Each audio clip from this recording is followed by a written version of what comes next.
atau maulud? Mana yang benar? Bukan Allah alam, harus dicari kita. Mana maulid atau maulud? Antum sibuk menilai, ini maulid tidak benar. Oh, jadi yang benar maulud. Maulud juga tidak benar. Masya Allah. Apa maulid, apa maulud? Baik, lihat. Kalau disebutkan maulid, itu waktu kelahiran. Waktu kelahiran. Awas, hati-hati nih ya, hati-hati. Ada kemarin saya lihat tulisan begitu bersemangat, Masya Allah, panjang-panjang nulis, ternyata salah paham, pahamnya salah. Ya. Maulid itu ulang tahun, bukan ulang tahun maulid itu. Bukan ulang tahun, bukan peringatan ulang tahun maulid itu. Ingat baik-baik, kalau pakai peringatan itu pakai Idul Milad, ya, hari kelahiran, peringatan hari kelahiran, ulang tahun. Tapi kalau cuma maulid itu waktu kelahirannya. Awas, hati-hati ya, hati-hati dalam memahami sesuatu, kita masih detil dan jeli dalam memahaminya. Jadi kalau disebutkan maulid itu waktu kelahirannya. Kalau disebutkan maulud itu artinya bayi yang lahirnya. Bayinya yang dilahirkan. Nabinya, kalau dalam konteks nabi. Jadi kalau disandingkan dengan kalimat maulidun nabi, artinya waktu lahirnya nabi. Jelas ya? Kalau maulud nabi itu artinya nabinya, nabi yang dilahirkan. Jelas? Saya ulang, maulid apanya? Waktunya. Kalau maulid nabi artinya apa? Waktu nabi dilahirkan. Baik, maulud artinya apa? Nabinya. Kalau maulud nabi artinya apa? Nabinya yang lahir. Jelas sampai sini? Sudah. Ya, selesai pembahasan secara bahasanya. Nah, sekarang apa hukumnya maulid nabi? Maulid nabi nggak ada hukumnya. Karena waktu lahirnya nabi, bagaimana kita bisa melekatkan hukum pada waktu lahirnya nabi? Lahirnya lahir. Jelas ya? Ustaz, apa hukumnya maulid nabi? Antum kenapa? Apa hukumnya waktu lahirnya antum?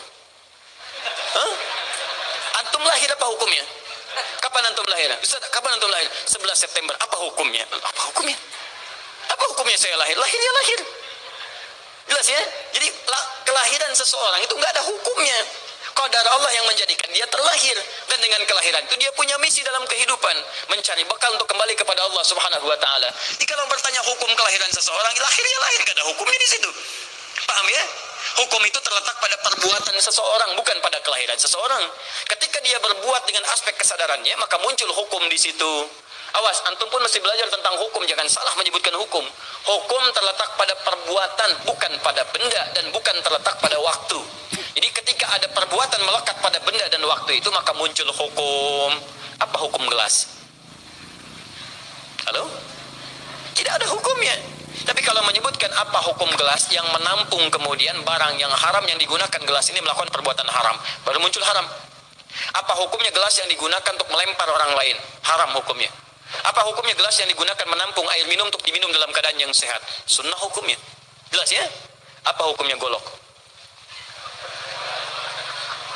Golok digunakan apa? Kalau digunakan menyembelih hewan kurban, maka jadi sunnah hukumnya. Kalau golok digunakan untuk menyakiti orang lain, mengancam. Siapa nama kamu? Masya pakai golok. Ya, hati-hati. Nah, itu haram hukumnya. Jadi benda terletak kepada perbuatan yang melekat kepadanya. Apa hukumnya hari kelahiran? Hari kelahiran nggak ada hukumnya. Yang melekat hukum itu bagaimana menyikapi hari kelahiran itu. Itu poinnya. Paham ya? Ketika ada perbuatan melekat kepadanya, maka di situ ada hukum. Maulud itu bayinya, berarti nabinya. Apa hukum maulud? Apa hukumnya nabi? Nabi yang lahir nggak ada hukumnya.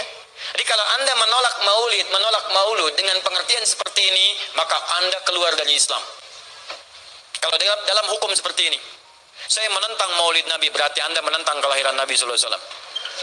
Saya menentang maulud Nabi, berarti anda berhadapan dengan Nabi, anda musuh Nabi.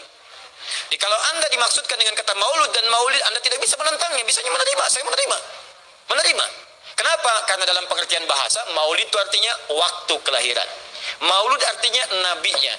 Persoalan kita terkait dengan pertanyaan ini, anda bisa bayangkan, Nabi Isa 600 tahun sebelum lahirnya Nabi Muhammad SAW.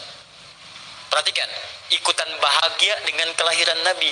Sampai kebahagiaannya diungkapkan pada umatnya. Saya kasih kabar gembira ya. Nggak mungkin orang kasih kabar gembira perasaannya sedih. Kenapa saya kasih kabar gembira? Nggak ada. Kasih kabar gembira itu dalam keadaan bahagia hatinya. Kalaupun menangis, tangisan kebahagiaan. Anda bisa bayangkan, Nabi, Rasul, mukjizatnya hebat, sekali usap penyakit sembuh, menghidupkan orang mati, keduanya dengan izin Allah Subhanahu wa taala. Bahagia dengan kelahiran Rasul sallallahu alaihi wasallam. Antum Nabi bukan, Rasul bukan. Maaf, tidak punya mukjizat seperti Nabi Isa.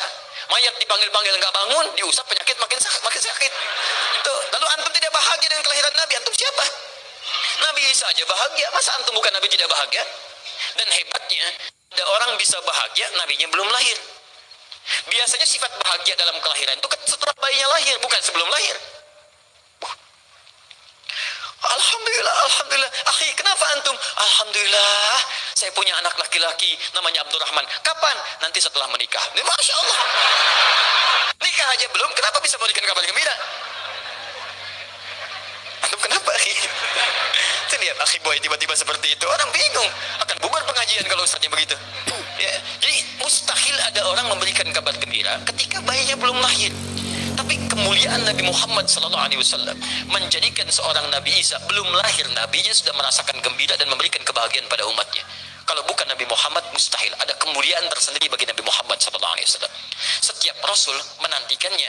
Nabi Isa menantikan. Masa antum tidak menantikan itu? Jadi kalau ada orang menolak maulid dalam arti waktu kelahirannya, maka dia telah ingkar pada Nabi Muhammad SAW. Maulud Nabi Ibrahim alaihissalam, Nabi Ibrahim, Nabi Ismail alaihissalam, keduanya meninggikan bangunan Ka'bah. Setelah selesai bangunan Ka'bah ditinggikan, keduanya berdoa di samping Ka'bah. Apa doanya? Doa maulud. Lahirnya bayinya Nabi terakhir yang lahir di samping Ka'bah yang ditinggikan oleh keduanya. Ya. Wa idh yarfa'u Ibrahimul qawa'ida minal baiti wa Ismail, ayat 127-nya. Setelah selesai meninggikan bangunan pondasi Ka'bah ini, keduanya berdoa di samping Ka'bah. Di antara doanya ayat 129-nya. Rabbana wab'ats fihim rasulan minhum yatlu 'alaihim ayatika wa yu'allimuhumul kitab wal hikmah wa yuzakkihim innaka antal azizul hakim. Ya Allah, mohon utus seorang rasul dari kalangan mereka di tempat ini yang lahir di sekitaran ini. Jadi ada rasul yang lahir di dekat sekitaran Ka'bah. Hasil penelitian, tidak ada rasul satupun yang lahir di dekat Ka'bah kecuali Nabi Muhammad SAW. Jadi artinya doa dua nabi tadi dikabulkan oleh Allah Subhanahu wa taala, Nabi Ibrahim, Nabi Ismail. Dan tahukah Anda, keduanya berdoa jauh sebelum kedatangan Nabi Isa. Saya pernah katakan 30 generasi sampai Nabi Ibrahim, jadi Nabi Muhammad SAW. Muhammad SAW bin Abdullah, bin Abdul Muttalib, bin Hashim, bin Abdul Manaf, bin Qusay, bin Murrah, bin Kilab, bin Ka'ab, bin Ghalib, bin Fihir, bin Malik, bin Nadar, bin Kinana, bin Khuzaimah, bin Mudrikah, bin Ilyas alaihissalam, bin Nizar, bin Mudar, bin Ma'ad, bin Adnan, bin Addi, bin Adri, bin Muqawwam, bin Nahur, bin Tarif, bin Ya'rub, bin Yasyub, bin Nabit, bin Ismail alaihissalam, bin Ibrahim alaihissalam. 30 generasi. Ulangi Mas Boy. 30 generasi. Dari Nabi Ibrahim sampai Nabi Ismail alaihissalam, ya sampai kemudian ke Nabi Muhammad sallallahu alaihi wasallam. Anda bisa bayangkan enggak? Dua orang nabi, dua orang rasul. Gelar yang pertama Ibrahim alaihissalam Khalilullah, yang paling dekat dengan Allah. Jaminan surganya ada. Nabi Ismail disebut dengan gulamun halim oleh Al-Qur'an, yang paling perasa, yang paling dekat dengan Allah Subhanahu wa taala. Dua orang nabi paling dekat dengan Allah, disayang Allah, dijamin masuk surga. Inspirasi kisahnya sampai kita ke sekarang mendoakan kepada Allah tentang maulud Nabi, sehingga lahirnya Nabi Muhammad SAW 30 generasi setelahnya. Antum nabi bukan, rasul bukan, tidak sedekat keduanya dengan Allah, jaminan surga enggak ada, hisab menegangkan, amalan berantakan. Kisah hidup antum belum tentu jadi inspirasi di masa depan. Sekarang pun tidak. Tiba-tiba antum menolak maulud, antum siapa? Kalau antum menolak maulud berarti antum menolak Nabi SAW dalam pengertian baiknya. Jelas ya? Jadi kalau kemudian ada disebutkan maulid dan maulud, itu artinya maulid waktu kelahiran, maulud bayi yang dilahirkan. Sekarang bagaimana menyikapi maulid dan maulud itu? Saya tahu nabinya dilahirkan, nabinya sudah ada. Jelas ya? Maka kemudian saya pun tahu waktu kelahirannya. Bagaimana kemudian menyikapi itu semua? Maka Masya Allah, Quran surah ke-11 tadi, 10 ayat 57 sampai 58. Kalau sampai kemudian ke 58-nya faliyafrahu, gembira antum. Gembira, bahagia, silahkan. Ya, maksud tidak gembira, Nabi Isa gembira, kita tidak gembira. Ya, Nabi Ibrahim gembira, kita tidak gembira. Nabi yang tidak melihatnya gembira, masa kita yang mendapatkan bagian Nabi tidak gembira? Jelas ya? Nabi yang mengharapkan hadir saat kedatangannya gembira. Kita yang mendapatkan kedatangan beliau walaupun tak mampu melihatnya dan kita menjadi umatnya, masa tidak gembira? Umat dulu bukan bagian umat Nabi Muhammad karena Nabi Muhammad tidak hadir di zamannya. Gembira dengan berita kedatangan Nabi Muhammad padahal nabinya belum datang. Masa kita yang jadi umatnya yang nabinya telah kemudian kita dapati walaupun tidak melihatnya, masa kita tidak ikutan gembira? Maka pertama kita mesti gembira. Maka yang kedua, bagaimana mengekspresikan kegembiraan itu? Maka contoh-contoh dari Nabi Sallallahu Alaihi Wasallam, bagaimana mengekspresikan kegembiraan dengan Nabi Sallallahu Alaihi Wasallam itu? Pertama, Nabi sendiri menyikapi hari kelahirannya dengan berpuasa di hari Senin. Jelas ya? Ini bagi Nabi sendiri pribadinya. Nanti jadi hukum untuk kita. Maaf, saya akan tafsirkan lebih luas karena ini jadi hukum-hukum turunan. Ketika Nabi puasa di hari Senin ditanya, ya Rasulullah kenapa engkau puasa? Kata Nabi, dzaka yauma wulidtu. Bima makna? Ini adalah hari aku dilahirkan. Hari aku dilahirkan. Jadi ini hukum kelahiran. Kalau antum misalnya masuk pada hari dilahirkan, boleh antum ikuti sunnah Nabi Sallallahu Alaihi Wasallam. Apa sunnahnya? Puasa. Puasa. Kenapa puasa? Allah. Nabi SAW mencontohkan puasa. Hari Senin beliau puasa. Ketika antum puasa Senin, bukan cuma puasa sunnah, tapi ada nilai di situ. Nah, kalau hari lahirnya antum bertepatan dengan hari yang tidak diperkenankan puasa, seperti Jumat misalnya, hari kita bahagia, maka kata para ulama, ambil hikmah dari nilai puasa itu. Puasa itu kan dua hikmahnya. Satu, meningkatkan ibadah yang baik. Kedua, mencegah maksiat. Silahkan cek, bukankah saat puasa ibadah antum meningkat? Silahkan cek, saat puasa. Jangankan yang fardu, yang sunnah dikejar kan? Jangankan koran yang dibaca, Al-Quran dibolak-balik. Maksiat ditekan, tidak ada orang puasa maksiat. Tidak ada. Ya, bahkan pelaku maksiat pun saat puasa, libur maksiatnya. Minimal takut batal puasanya. Jangankan maksiat, maaf, mencela orang pun dia tahan. Berdusta dia tahan. Jam 5, tinggal 1 jam mau buka, dicela orang habis-habisan. Nggak balas dia. Kenapa nggak balas? Kan biasanya antum keras. Habis maghrib. Habis maghrib. Luar biasa. Habis maghrib tuh. Begitu maghrib lupa. Habis maghrib lupa. Ya, kenapa? Dia jaga. Jadi hikmah orang puasa itu kalau sudah puasa, ibadahnya meningkat, maksiatnya hilang. Jadi kalau antum ikut rajin puasa, ibadah tidak meningkat, maksiatnya tetap ada. Ada yang salah dengan puasa antum. Makanya ketika datang hari kelahiran, sebetulnya yang paling tepat, kalau antum bertepatan dengan waktu-waktu sunnah puasa, antum puasa. Senin antum puasa. Tapi kalau tidak bertepatan dengan waktu itu, hikmah puasa yang antum ambil, antum koreksi diri sampai dengan hari kelahiran itu, berapa banyak ibadah sudah antum kumpulkan, berapa maksiat antum harus tangisi. Itu hikmah terbesarnya. Nah, sekarang bagaimana para sahabat menyikapi kelahiran Nabi Sallallahu Alaihi Wasallam, kedatangan Nabi Sallallahu Alaihi Wasallam, dan menyikapi keberadaan Nabi Sallallahu Alaihi Wasallam. Bukan cuma lahirnya, tapi setiap kedatangannya. Nabi datang dari Madinah, dari Mekah ke Madinah disambut oleh para sahabat yang ada di sana. Nabi datang dengan perang Tabuk, dari perang Tabuk disambut oleh para sahabat di sana. Tala al-badru alaina min thaniyatil wada'i, wajib syukru alaina mada'alillahi da'i. Masya Allah, disambut dengan Madinah. Bukti kesenangan mereka kepada Nabi Sallallahu Alaihi Wasallam. Ada yang memuji Nabi Sallallahu Alaihi Wasallam seperti Hasan bin Thabit, buat puisi-puisi memuji Nabi. Seperti Zuhair bin Abi Salma, tadinya musuh Nabi, begitu masuk Islam memuji Nabi Sallallahu Alaihi Wasallam. Ada yang lagi kemudian menghormati Nabi dengan kedatangannya, dengan mengikuti Nabi kemanapun. Nabi mencontohkan, amalkan. Nabi mengajarkan, ikuti. Masya Allah. Begitu Nabi meninggal, diabadikanlah kemudian nilai-nilai penghormatan itu. Ada yang menulis sejarah tentang Nabi. Ada yang menulis pujian kepada Nabi dalam bentuk salawat. Ada yang menulis tentang amalan-amalan Nabi. Ada yang menulis tentang pengajaran-pengajaran Nabi. Dikumpulkan dan sampailah itu kemudian kepada kita semuanya. Dan itulah cara terbaik menyikapi tentang maulud dan maulid. Apa cara terbaiknya? Keluarkan ayat-ayat Qur'annya. 1. Quran surah ke-33 ayat 21-nya.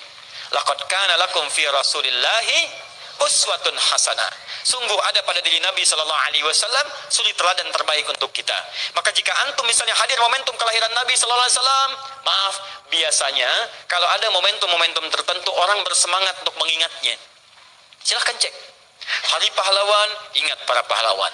Hari pahlawan berakhir, tidak ingat lagi. Hari kemerdekaan, ingat sampai pinang dipanjat-panjat. Ya begitu dipanjat, kenapa panjat pinang? Masya Allah, menghormati pahlawan. Hari pahlawan sampai naik panjat pinang. Luar biasa. Ada yang tarik tambang, ya, menghadirkan energi para pahlawan. Antum bisa bayangkan, momentumnya ada. Begitu hilang itu semua, tiba-tiba hilang lagi kemudian ingatan kita. Artinya, selalu ada momentum untuk mengajak kita mengingat sesuatu. Begitu Ramadan, ingat lagi amalan. Hilang Ramadan, hilang lagi kemudian amalan. Nah, jadi apa yang terbaik dihadirkan? Ketika ada momentum itu, maka para ulama kemudian mencoba untuk menampilkan nilai-nilai tadi untuk mengembalikan kita pada tuntunan Nabi sallallahu alaihi wasallam. Maka ditulislah kemudian sirah-sirah Nabi, disampaikan untuk mengenalkan Nabi Muhammad sallallahu alaihi wasallam. Mumpung mereka ingat. Disampaikanlah pengajaran-pengajaran tentang Nabi. Disampaikan ada pujian-pujian salawat kepada Nabi. Kalau yang dimaksudkan tentang nilai-nilai ini, maka dari dulu sudah ada. Sudah ada. Dan yang sudah ada ini tidak dibatasi dengan waktu. Bukan muncul Rabiul Awal saja. Rabiul Awal ke Safar, datang lagi itu. Safar sebelumnya Safar, Rabiul Awal, kemudian ke Rabiul Akhir, muncul itu. Ke Jumada, muncul itu. Jadi maulid itu tidak dibatasi dengan waktu. Setiap waktu itu maulid. Maulud tidak dibatasi dengan waktu. Setiap waktu itu maulud. Tapi kalau ada momentum bersamaan dengan waktu kelahirannya, kemudian kita hidupkan untuk mengenal kepada Nabi dalam bentuk yang tadi disunahkan dalam Al-Quran dan Sunnah, itu tidak ada masalah. Jadi kalau antum pahami setiap yang tidak ada contohnya itu bid'ah, Masya Allah, maka akan ada banyak bid'ah dalam kehidupan. Mushaf itu bid'ah, karena nggak ada contohnya zaman Nabi Sallallahu Alaihi Wasallam. Antum dari ujung kepala sampai ujung kaki itu bid'ah, karena antum tidak ada di zaman Nabi Sallallahu Alaihi Wasallam. Ya, jadi jangan langsung menilai bahwa setiap maulid itu bid'ah. Bukan. Kalau momentum itu ingin diisi dengan ta'lim, ingin memperkenalkan Nabi, ingin mengajarkan syariat-syariat Islam, maka itu tidak ada masalah. Itu mengamalkan petunjuk-petunjuk ayat, bukan mengkhususkan di waktu itu, bukan. Karena ta'lim itu dibuka di setiap waktu, tapi menjadikan waktu itu untuk momentum, karena setiap orang sedang ingat Nabi pada saat itu. Das ya? Kapan lagi kita mendapati orang ingat Nabi? Maka ajarkan itu dan pesankan pada saat itu. Teman-teman, jangan cuma pada waktu ini ya. Setiap waktu kita amalkan ingatan kita kepada Nabi sallallahu alaihi wasallam. Dan itulah cara terbaik untuk memberikan penjelasan kepada masyarakat untuk mencintai Rasulullah sallallahu alaihi wasallam. Paham ya?